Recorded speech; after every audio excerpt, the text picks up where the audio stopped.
Hello，大家好，毛毛，今日咧會帶大家去食我認為最好食嘅煲仔飯啦。之後咧再同大家繼續介紹陳家子啊。我哋依家咧係響龍津中路呢度咧係世紀廣場。我哋要食嘅兩味煲仔飯咧就係喺世紀廣場嘅南門旁邊嘅呢條巷入邊。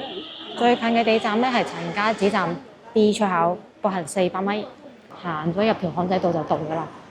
兩味煲仔飯開下晝嘅5點半，逢週日休息。5點鐘咧就可以嚟呢度攞號㗎啦。我哋攞號先，自己行入嚟，掂住呢部手機，隔離呢個位置度。夠鐘就好翻嚟啦，睇一睇菜單先。首先梗係要睇佢煲仔飯啦，由17蚊到21蚊嘅。比較傳統嘅臘腸臘肉煲仔飯咧係18蚊嘅，湯咧就有3款：枸杞豬肝湯7蚊雞，枸杞瘦肉片湯9蚊雞，豬紅湯5蚊雞，仲有個香煎雞中翼10蚊雞3隻。煲仔飯雙拼咧，任選兩味，只需要加1蚊嘅。除咗煲仔飯之外咧，仲有個荷葉蒸飯。荷葉蒸飯呢度咧就有個好平嘅湯啊，老火靚湯，只需要1蚊雞。咁我哋就肯定要嘅就臘腸臘肉煲仔飯啦。順便咧睇一睇招牌4寶煲仔飯，究竟有邊4寶，同埋試一試呢個1蚊雞嘅老火靚湯，夠唔夠靚？好，等佢過嚟同我哋落單。消費完畢，2份飯2個湯，18蚊嘅臘腸臘肉煲仔飯。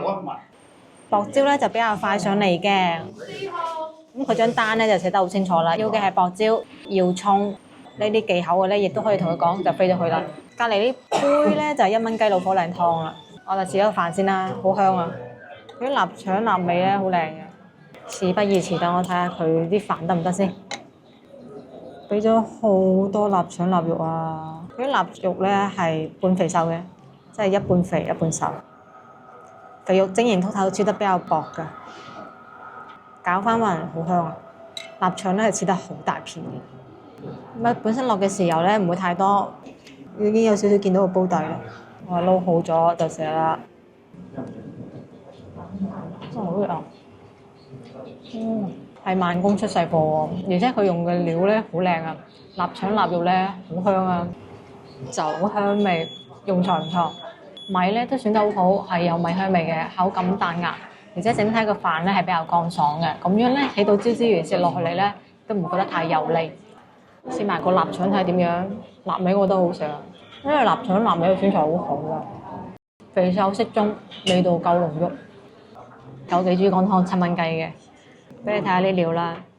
葉咧就係枸杞葉啦，咁啊上面嗰啲咧就豬肝啦，佢啲豬肝咧係切得比較薄嘅。湯嘅份量咧唔算好多咯，因為比較淺嘅。啊，不過全部都好熱啊！個味道好香濃，枸杞葉味十足。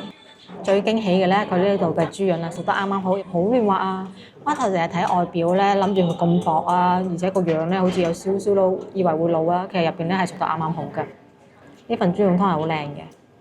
呢份咧就係21蚊嘅4寶煲仔飯。之前都係冇飛沖嘅，要後焦，所以等嘅時間咧就耐一啲。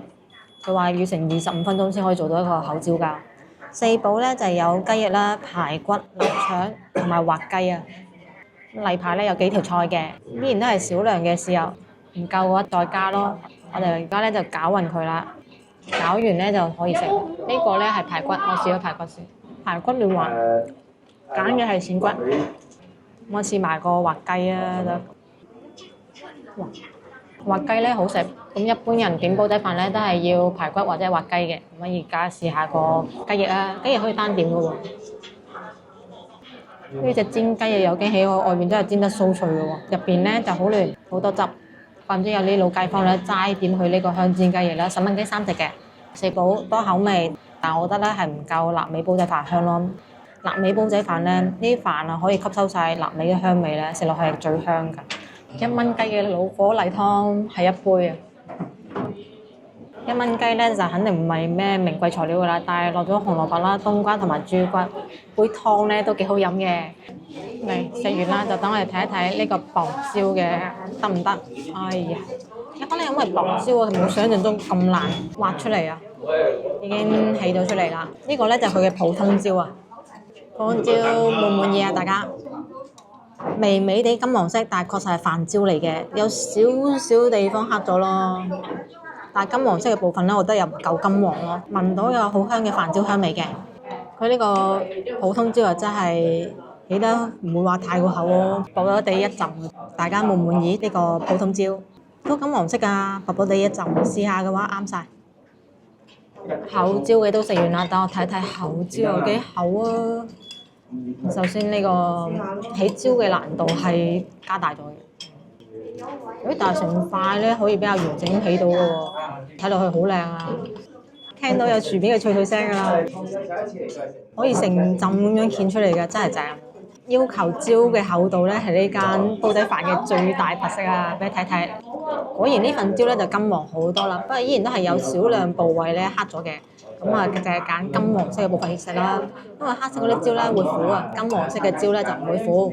我哋咧係第一輪嚟食飯嘅，第二輪嗰啲咧就話1個鐘頭後先有飯食啦。呢份椒你哋滿唔滿意咧？睇睇啊！好，兩份椒咧都起咗出嚟啦。左邊咧就係厚椒，右邊咧就係普通椒。另外可以揀嘅就係唔要椒啦。我咧就建議你哋點多椒嘅啦。你睇金黃色嘅椒好正，厚椒嘅椒香味咧係濃好多㗎。嗰啲先叫真正嘅粉椒。咁兩味煲仔飯咧係我以前食過廣州最好食嘅煲仔飯啦，而且出品好穩定啦。佢選嘅米咧夠有米香啦，口感彈牙。做出嚟嘅飯咧夠乾爽，而且咧佢嘅煲仔飯可以選擇飯椒嘅厚薄嘅喎，可以揀厚椒啦、普通椒啦，或者係唔要椒啊。咁一班朋友仔過嚟食，想食椒又得，唔想食椒嘅都得，唔似得其他煲仔飯店啦。今餐有椒，第二餐咧又冇椒啊，出品唔穩定。佢咧又勝在夠晒穩定，不過佢店仔咧就唔大啊，細細間。所以咧就建議一定要提前過嚟攞號啦，因為一輪煲仔飯咧只可以做4個煲㗎咋，做普通嘅飯椒咧就要成20分鐘，如果做厚椒咧係要成25分鐘㗎。你攞個10號啊都要等成個鐘㗎，所以咧一定要記得喎，提前過嚟攞號。食完咗煲仔飯，我哋又翻到嚟陳家子啦，我繼續同大家介紹陳家子未介紹嘅內容嘅。咁錯過咗前面介紹內容嘅咧，就可以睇翻呢期影片啦。出發啦 ，Go！首進外牆呢度嘅磚雕咧，我認為係觀賞價值最高嘅地方啊！咁依家睇到嘅主要部分咧，都係清朝時期以黃藍山為主嘅磚雕藝人，用東莞高品質嘅青磚先水磨光滑咗表面，再精雕細刻拼接而成嘅。咁為咗有立體感咧，甚至係有5層磚㗎。咁好彩啊，喺嗰10年咧破壞得唔算太嚴重，所以都可以修復到。外牆上面咧一共係有6幅磚雕，最大嘅2幅咧係人物磚雕，其他嘅4幅磚雕咧就係花鳥作品。左邊呢埲牆咧，由左邊依次係松雀圖、梁山聚義圖、梧桐柳行鳳凰圖。咁呢幅咧就係松雀圖啦。4幅花鳥磚雕咧都係闊3.4米，高1.65米。咁松雀圖咧係以松樹同埋喜鵲構成咗主要圖案。寓意咧係長壽吉祥。作品咧就淨係得連款，時於光緒甲午，下碗偶書，遂昌造。而喺佢旁邊中間嘅呢幅咧就係梁山聚義圖啦。咁2幅人物作品石雕咧都係闊3.6米，高1.75米嘅。咁大嘅磚雕喺廣府建築裏面咧係極為少見㗎。梁山聚義圖描述嘅咧就係梁山好漢托塔天王，晁蓋帶領下響聚義廳開會嘅情節啊。人物咧一共係有52人㗎，造型各異，性格突出。可惜嘅咧就係其中大部分人物嘅樣貌啊係被破壞過㗎。咁依家睇到嘅咧係修復後嘅。呢幅咧就係梧桐柳行鳳凰圖，以梧桐、柳樹、杏樹同埋鳳凰構成咗主要圖案，寓意喜事連連。咁款式咧係有畫名、年款同埋雕刻者黃南山嘅全名㗎。咁右邊呢埲牆咧，由右邊依次就係五輪全圖、劉慶伏狼區圖同埋白鳥圖。呢幅咧就係白鳥圖啦，以鳥、松樹、竹為雕刻對象嘅。寓意家族興旺發達，款式咧有畫名、題畫師、年款同埋雕刻者黃南山嘅全名啊。咁4幅花鳥作品嘅兩側咧都配有磚雕書法，咁以歷代詩文為題。例如白鳥圖嘅左邊咧題寫嘅就係宋代程顥嘅春日偶成，右邊題寫嘅咧就係唐代杜牧嘅寄揚州韓卓判官。呢幅咧就係劉慶伏狼區圖，講述嘅咧係一個歷史故事。北宋年間，西夏國送俾宋朝一隻叫做狼區嘅烈馬，聲稱咧如果冇人能夠降服佢，西夏就要攻打中原。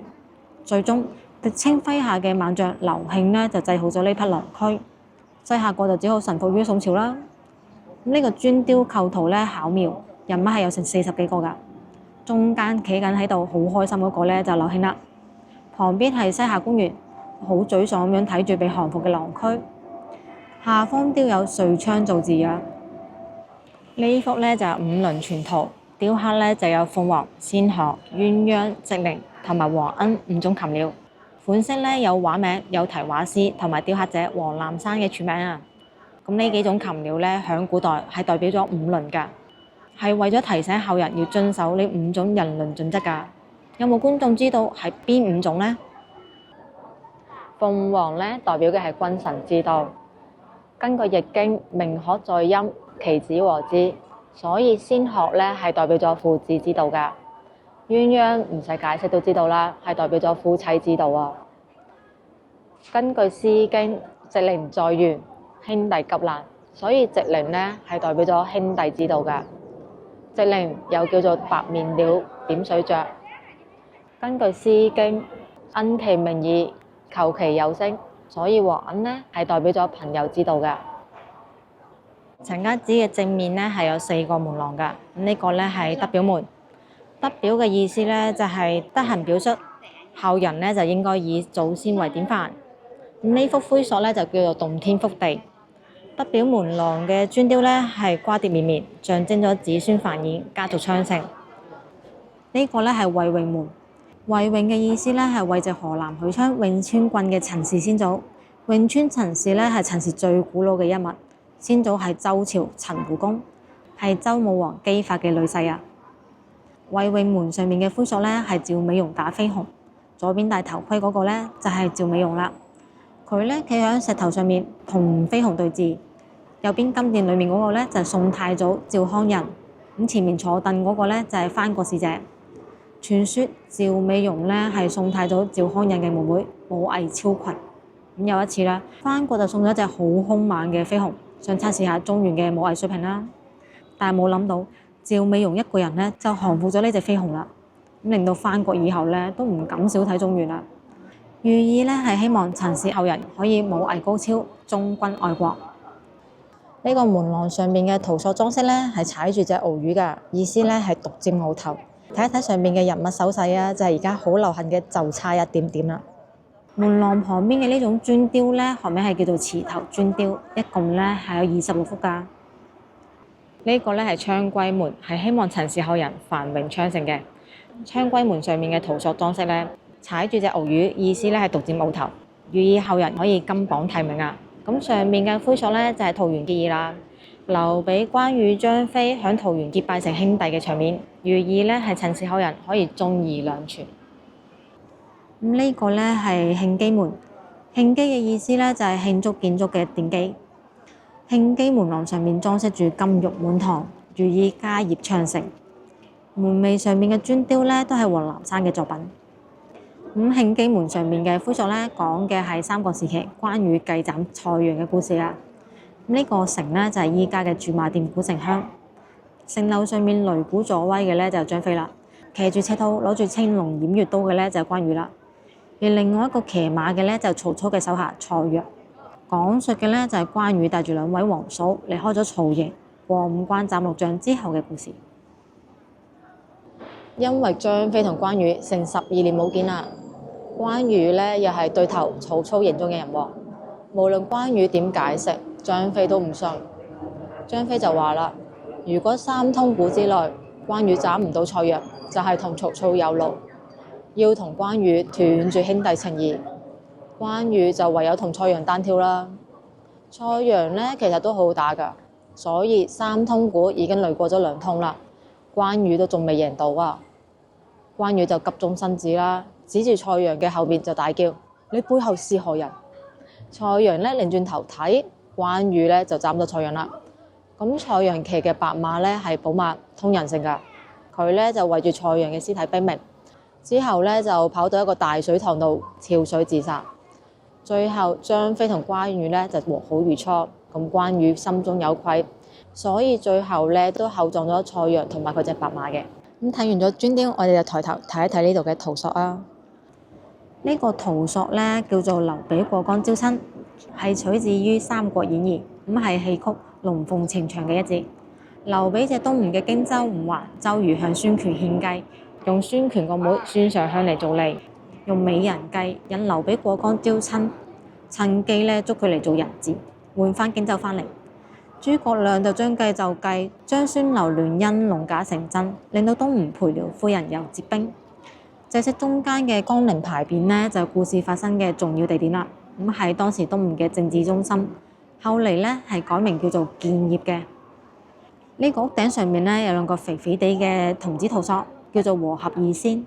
和合二仙呢，就係中國民間傳說中主婚姻和合嘅神仙，又叫做和合二聖。因為諧音嘅原因呢，二聖嘅形象呢，就慢慢演變成咗一個攞住荷花或者係禾稈嘅童子，同埋一個攞住盒嘅童子。吐簌咧就講到呢度啦。正門台階呢度有兩對石獅，外面一對咧係少師，少師咧諧音係少師，少師係古代嘅官名，係太子嘅老師。中間一對石雕咧就係喺度吐緊水氣嘅金蟬啦。金蟬諧音咧就係金錢，寓意係財富同埋福氣啊。咁陳家祠嘅石雕咧都係採用咗上等嘅花崗岩噶，內附內宣內風化，係嶺南常用嘅建築材料。門口呢兩邊呢係有石雕嘅石鼓嘅，咁係廣州古建築裏面最大嘅一對啊！石鼓嘅雕刻好精美啊！左邊嘅石鼓底座呢，正面雕嘅係月神，而左邊呢就係雕咗喜鵲嘅，企喺木棉花嘅枝頭上面，寓意喜上連綿啦。而且木棉花呢，就係廣州市嘅市花喎。底座嘅右邊呢，就係雕咗八仙嘅其中4位，你估下另外嗰4位去咗邊啊啦？其實咧係雕咗響右邊嘅石鼓底座嘅左邊啦，底座中間咧就雕刻咗日神，右邊咧就雕刻咗喜鵲企響梅花枝頭上面。梅嘅諧音咧就係眉，寓意咧係喜上眉梢。咁呢對石鼓係咪好有趣咧？雕刻互相對稱，好有心思。日神對月神，4位八仙對4位八仙，喜上連綿對喜上眉梢。呢啲咧就係廣府建築裏面嘅特色啦。如果冇人介紹，根本就唔會知道㗎。石鼓右邊嘅牆咧都有石雕㗎，前3幅咧係雕刻咗雀、鹿、蜂、猴，寓意咧係着陸封侯。咁中間除咗有封侯之外咧，仲有個大印掛喺樹嗰度㗎，寓意咧係封侯掛印啊，意思咧係皇帝會賜官受印，可以升官。咁右邊嘅石雕咧就係寶鴨春聯啦。鴨咧就同甲係諧音，寓意第一名啊。蓮花嘅蓮呢，就同連續嘅連係諧音，寓意咧係連續考第一名，科舉中狀元啊。而右邊呢個石雕咧就係麒麟吐玉書啦。麒麟係古代中國傳說中嘅動物，係仁獸，有吉祥嘅象徵嘅。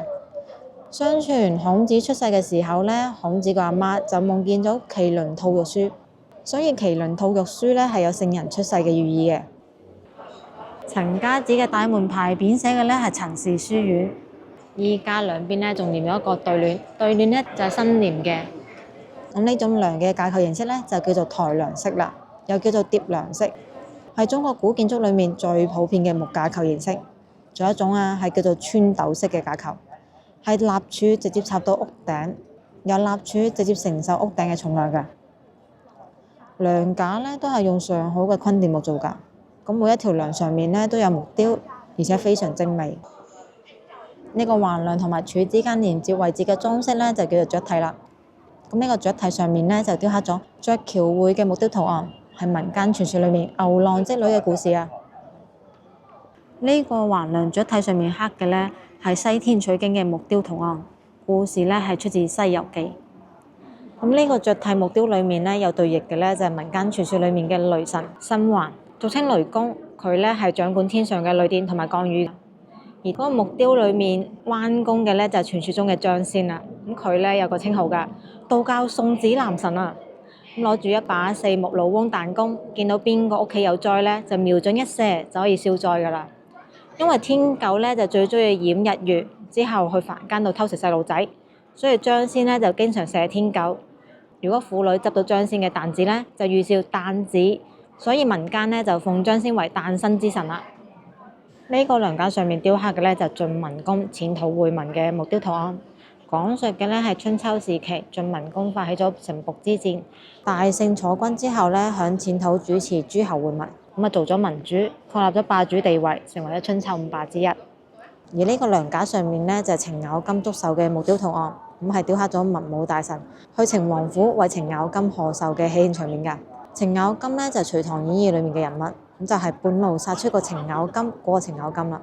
程王府嘅匾額下面嗰個咧就係程咬金啦。咁隋末時候咧，程咬金就發起咗農民起義，後嚟咧就歸順咗李唐，跟李世民揾食啊。咁參加過玄武門之變㗎，為唐朝南征北伐功勞好大㗎。咁響滅州興唐裏面咧立咗好多功勞，冊封為人，受逍遙君，加稱老王，可以帶劍上殿，入朝不拜，出朝不辭，係六朝元老。經歷咗唐高祖李淵、唐太宗李世民、唐高宗李治、武則天、李顯、李旦，係隋唐嘅第一副將啊！呢啲木雕咧係雕咗好多四大名著故事㗎，咁係揀咗幾個比較出名嘅講出嚟。咁大家有興趣咧可以過嚟慢慢睇，仲有好多故事等住你哋發掘㗎。今期影片咧就到呢一度啦，下一期會同大家繼續介紹陳家祠同周邊美食㗎。